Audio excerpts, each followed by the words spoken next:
and feel free to use this chat or the WOVA chat if you have any questions. So my name is Kumiko. I am the Director of Education at Hackergal. I'm so excited that you're joining me for our demo.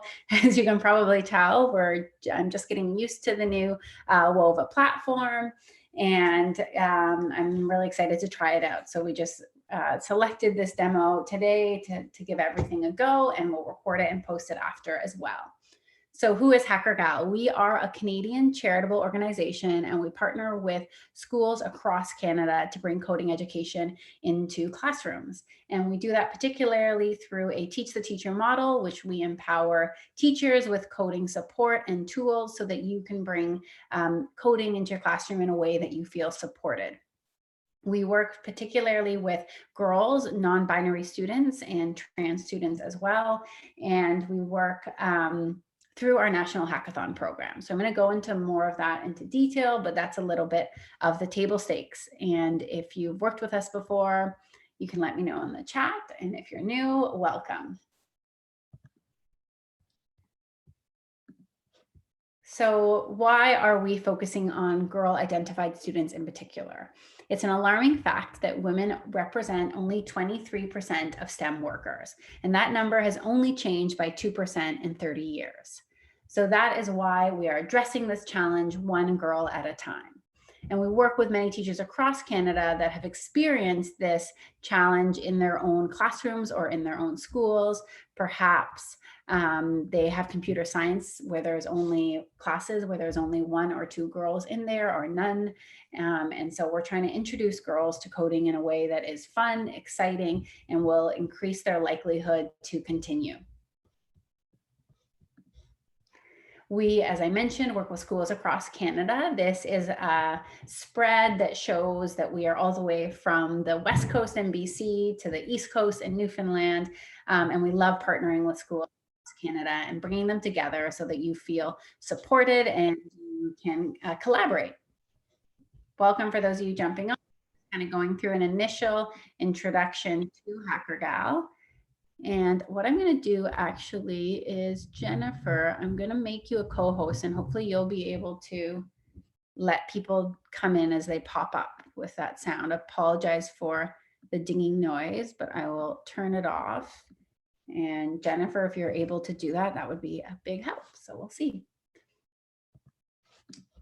Okay, so the 2 pieces that I'm going to cover in our demo today are our learning portal and our coding platform. And those are like 2 puzzle pieces to make sure that we are covering the breadth of our program. The learning portal is where all the resources are, where the lessons are, the teaching tools, all of that good stuff. And then the coding portal is, as you can imagine, where the coding happens. So I'm going to go into both of these today so you have understanding of what are the tools we provide.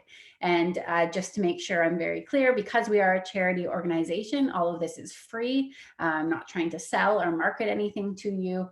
I'm just trying to give you tools to help complete our mandate, which is closing the gender gap in Canada. So I'm going to start with the learning portal. Our learning portal is called Hackergal Hub. It is free. It is an online learning platform that equips girls with the tools to lead their own coding journeys. There is both a facilitator and a learner dashboard that look different, and I'll walk through both of those. And there is interactive self-paced lessons so they can go and progress at their own pace. And there is also a lot of videos and that also feature ourselves and also our ambassadors. So we found that girls really respond well, or all students respond really well to snippets of lessons now. And so we really try and teach in a way that will show them something visual and then be conscious of making everything into bite-sized pieces. There are announcements. That's where we put all of our exciting events on the hub, and there are hackathon tools. So if you are interested in being part of our national hackathon, there are checklists, agenda, presentations, and different tools to make our hackathon possible at your own school or virtual school. And there are discussion boards for teachers to collaborate across Canada. And now I'm going to click in and actually show you what the hub looks like. And I bet some of you have already seen that little video, which actually features Jennifer's voice. And that might have given you a little bit of a initial lay of the land. But this is what the hub looks like. And I'll start because I feel like we're mostly educators here with the facilitator dashboard. So when you go to hub.hackergal.org, there is a sign up button here. And this is the sign up form for facilitators. It is pretty extensive, but you only have to do it once. And there's a lot of optional stuff as well. The demographic information is to help us measure our impact. We are an organization that works with girl identified students, but we understand that students and teachers come from many different equity seeking groups that overlap and intersect. So we're trying to understand who we represent so we can create resources that better capture everyone's needs. And so this form, you can fill it out, and then if you're interested in being part of Hackergal Hub, and then it will redirect you into our page. So I'm going to log in and show you what it looks like. So this is the dashboard. It starts off with having any featured announcements here. That's where we would put all of our events, all of the webinars or workshops that we have coming up throughout the year. There is a little bit of a lay of the land of the stats, what hackathons you have participated in, what learners are in your hub, our announcements, if there's been any new resources and discussions. This is kind of like your homepage where you can get a quick scoop of what's new. Your organization, so this is the organizational information that you would have put in upon signing up. And this is obviously just for Hackergal. Here's where you will sign up for hackathons. So we have not released our new hackathon, but you can be the first to know that it's happening in June 2021. We took a pause in 2020 and converted to online events. And now we're bringing it back, and we're so excited about it because there's been a lot of demand and a lot of our loyal teachers asking. So this will be updated in the next few weeks. Here, you're welcome to invite other facilitators that can join your same organization, and that way you have access to all the same information. Here is the Learners tab. This shows an example of all the different learners that would have signed up into your organization. And this is a snapshot of the learners that are signed up into our at-home organization. So girls that are joining as self-paced learners. The resources tab is a really helpful area as an educator. This will give you some tools to make the program possible. The facilitator toolkit, I think the best place to start is looking at our Launchpad curriculum. And that was designed by Jennifer, who's hiding behind the scenes. And this is the starting kind of required lessons in order to participate in a hackathon. So when you do a hackathon with us or you're part of our hackathon program, there is a series of lessons leading up to a hackathon event where girls can apply all of their learning to a hackathon. And I'll touch more on that in a bit. But just so you get an idea of how we lay out our lessons and the resources that are available, that is what it would look like for a facilitator. And this is important to read and get to know what lessons you'll be teaching. We assume no prior knowledge in coding. If you do, great. If you don't, no problemo. I didn't have any coding experience before this job as well. And 80% of our teachers are new to text-based coding. The Learn button is the facilitator's view at what the learner sees. So we have two levels that are launched right now and more to come. So this is the student equivalent of what the facilitator guide has demonstrated. And you can see here some examples of the lessons. And I'll go through those in more detail from the student view as well. But this shows what a student would see on their end that matches your facilitator guide. This is where announcements are kept. There are announcements that will come from Hackergal to you, which will be about an event, but you also might want to use announcements to communicate with your learners. So you can always create a new announcement that directly links only to your organization. So you could send information about when the next meeting is, you could send conference details, you can use the announcement tab however is helpful. It's kind of like a direct message to all of the learners that are in your organization. There is discussions, which we just launched, so it's not live or lively yet, but there's a discussion board where we can share amongst ourselves, amongst educators, effective teaching strategies, coding tips, and anything like that. And then there's a help button, which will take you to our FAQ. So please let me know if you have any questions about the hub. That was a really quick lay of the land, but it shows you what the facilitator dashboard looks like. Just to be conscious of time, I'm also going to show you the student view. I'm going to log into a student account, fake one.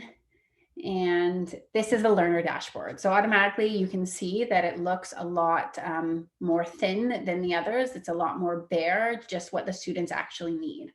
So there's, again, announcements here. They could be either announcements that you have particularly sent to them. So maybe you said, join our Google Meet, this is how, or maybe they're a message from the Hackergal organization letting them know about a free opportunity or event.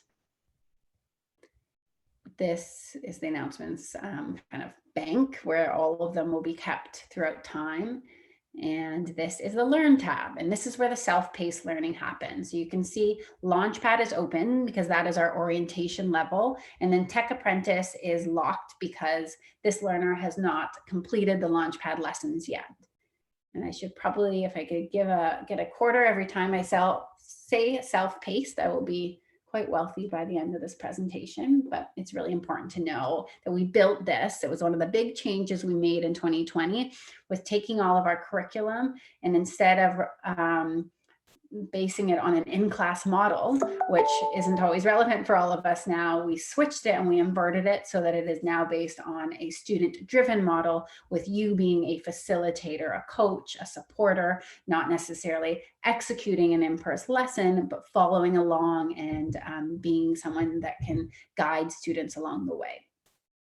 So this view shows the green check mark would be where Adelia had completed her lessons, and the purple play icon is showing where she is. So all the lessons are locked and unlocked based on progress. I'm going to click one of the lessons so you get an idea of what they look like. So these lessons are written from us to the student, and it includes always our future ready competencies right at the top. We have 6 future ready competencies because we know coding is not just about skill development, but is also really important to focus on things like growth mindset and critical thinking, competencies that are relevant across the learning journey.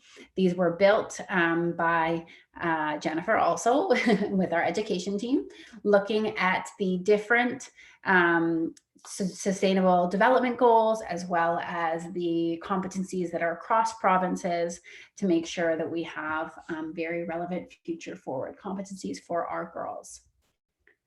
So these are the different components of every lesson. We provide terminology, context, so we know what we're getting into. We're not about just teaching coding, but also showing girls that there are role models and exploring all the different concepts.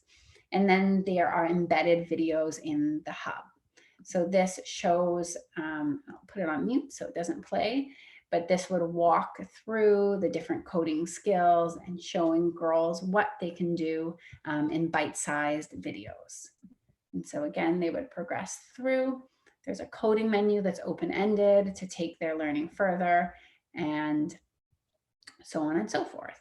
Some of the lessons, particularly, I think, starting in lesson 1, there also is user inputs, where the learner can reflect as they're coding and as they're completing the modules, and add in their own thoughts to questions that will be saved on the hub as well. So that is a really quick look at the facilitator dashboard and the learner dashboard. Again, feel free to ask any questions, and Jennifer can answer them in the chat as well. So we've covered part 1, which is the learning portal, how the learning happens. And then I'm going to show you the coding platform, which is where the learning happens. So as a learner, they're going to have kind of 2 tabs open. And one would be the hub and the lesson that they're on, watching the videos. And the other, as I'm tethering between, would be the coding platform. The coding platform we use is called Lynx. Lynx is a Canadian-built, text-based, web-based coding platform, which means you can access it on the internet, on a Chromebook, on an iPad, any device, as long as there is internet access. And it means that they are coding using words and punctuation as opposed to blocks and drag and drop. So it's that next level, and we are really proud and excited to partner with Lynx because it's a very open-ended tool that provides the opportunity to work cross-curricularly, but also to really build something that engages the students' own interests and their own passions. So it's not about solving one problem or fixing one bug, but it's about creating something and then problem solving along the way on your journey to create a project in code. So I'm going to show you Isla's project so you get an idea of what is being built. I think that's such an important thing to see. So this project is called Sweet Dreams, and it is a game, and I'm going to click the start game button there. And you should hear a little music. I'll pause it. So this game, in summary, was built to help us have better sleeps. And Isla built it because she is struggling with sleep, and especially during the pandemic, she wanted to build a game that could help solve that problem and help other people sleep well. So this is an example. I'll just walk through it as a user first before I go into the code. So she has put all this custom clip art and built like a virtual room, which is really cool. And then the instructions have told me to read my to-do list and to go through and do different activities. So I'm going to click the to-do list here. All of this is buttons and graphics that she has coded. So it says, first I have to complete my homework. I have to do 2 sessions of exercise. I have to Google good sleeping habits. And then don't forget to turn off your electronics, as her mother always reminds her. So the first thing was to do my homework. So then I would click through, find where my homework is, read these to-do lists, Google good sleeping habits. So this whole interface she coded and she built, and you can get an idea of some of the code on the side here, and I'll go into more details on that after. I'm going to power off. Hopefully that was enough homework. I'm going to go for a walk outside. So it's interesting to see which, I'm just going to click around a little bit, which areas are interactive and which are not. And you can click around as the user to discover that. So maybe I'll exercise and I'll stretch. And let's see if I've done all my homework. I should be able to go to sleep. And yes, I was successful. But if you weren't successful, you would have had a different screen. So here is what the Lynx platform looks like. And I'm going to, again, do a really speedy session. If you're interested in learning more, we also have another session at 9 a.m. that Tanya and I will be hosting, and we'll go a bit more into the platform and play around with it together.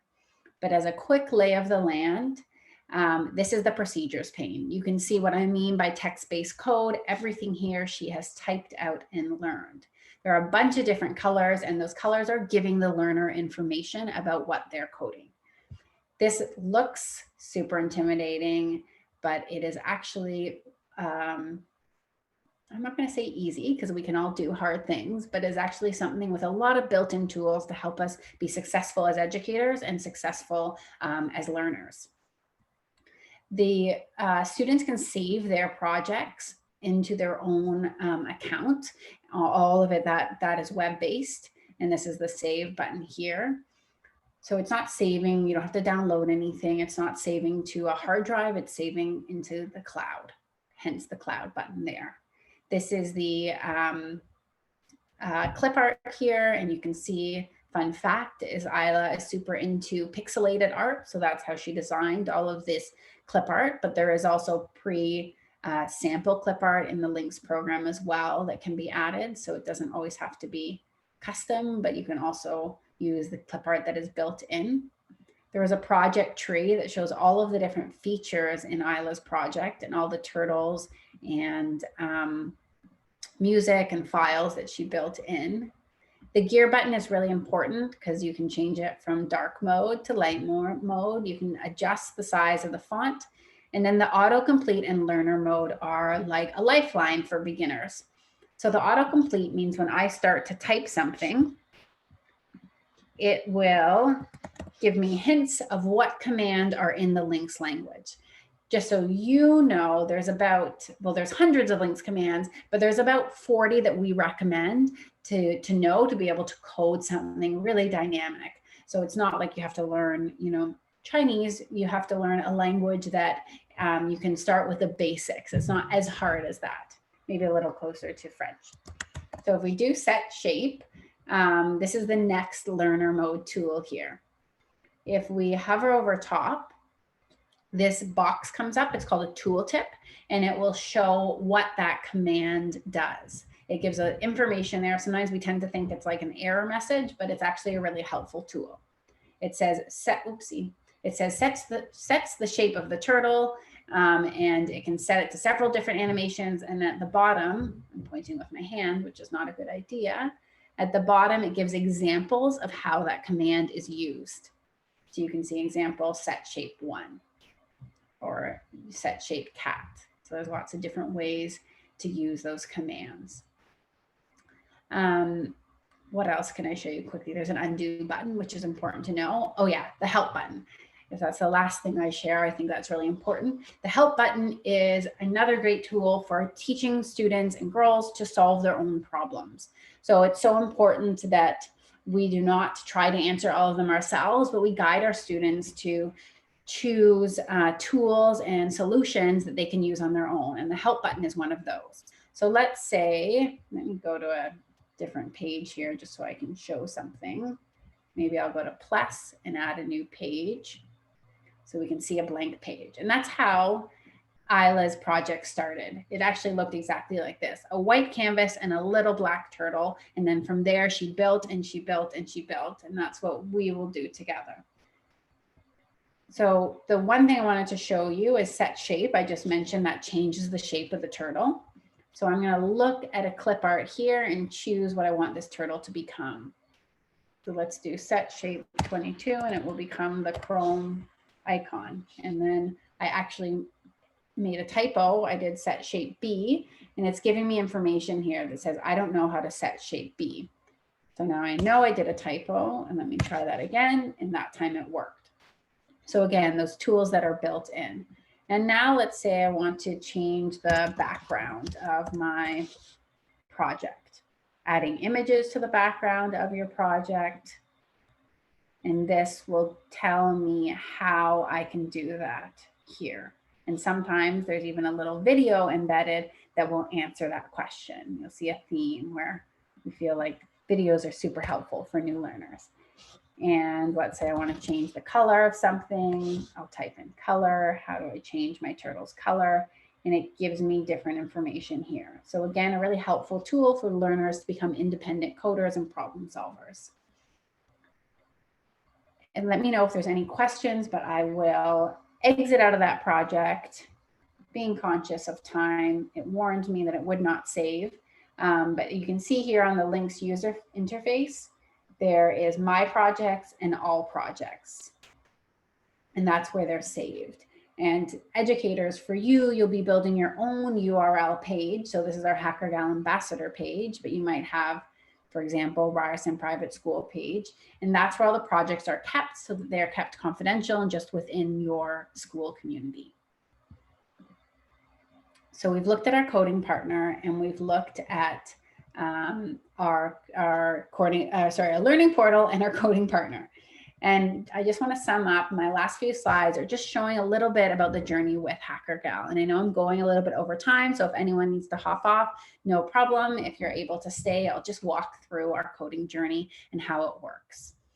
So the first step is onboarding with Hackergal. As I showed you, you sign up for the Hackergal Hub, and then there's an onboarding call with Hackergal. That's a half-an-hour call to just walk through the lay of the land, see and support you in how you're running the program, whether that's a virtual school, whether that's in person, whether that's a little bit of both, will help to make sure we set you up for success. From there, the students and you would go through the introductory coding lessons on Hackergal Hub. So as I mentioned, the Launchpad lessons, they'll take you through step by step and building on their prior knowledge to become coders and code a project. It is, magic word, self-paced. Then in June and every season, we have a hackathon. It's our national hackathon program, and that is a chance to turn the spotlight on the learners and celebrate all of the things that they've done. So each hackathon has a surprise theme, and it's connected to a social impact. It might be about leadership, it might be about the environment, it could be about health and wellness. And then the girls are able to apply their coding skills to a project that matters to them. So within the theme, they will choose a topic and they will build a project in teams or independently. And then they can continue learning. So it doesn't end at the hackathon. There is lots of lessons and content, and the platform is very open-ended with a high ceiling to be able to continue learning with the platform. Our goal is that you're able to take the coding platform and use it throughout your curriculum. So eventually, when girls are able to code in Lynx, they could become the mentors of teaching all the students in your school how to use coding, or you could integrate that coding platform into any subject. And that's what I'm really passionate about, and I love helping teachers to be able to do that. So that's a quick snapshot of the journey. The next slide is going to show you what a hackathon is. So I've said that word many times, but I haven't explicitly explained it. A hackathon is an exciting event that lasts several hours where they are coding to solve a problem. And so just like coders, girls begin their coding journey before the hackathon, and then it's an opportunity to celebrate their learning. And here's a few photos, and you're going to see the transition from a very in-person event and how we've adapted that the hackathon has become also a virtual event where we are sharing projects and celebrating virtually together. And that's my favorite picture of someone who went home and baked a Hackergal Hackathon cake for the celebration. So if you're interested in getting involved, I have a few links that I will share, and I actually should share the link to this whole presentation. Maybe Jennifer, if you could put that in the chat. The bit.ly won't work, actually. It needs to be sharing through Google. And then we can come do a workshop together. You can sign up for the hub. We do both teacher professional development as well as student facilitation. So if you're interested, please reach out. You can let us know in the chat, or you can message us and we will share this information. And thank you so much for joining. That is the end. If you have any questions and you want to turn on your mic, I'm happy to answer any, and I will stop the recording now.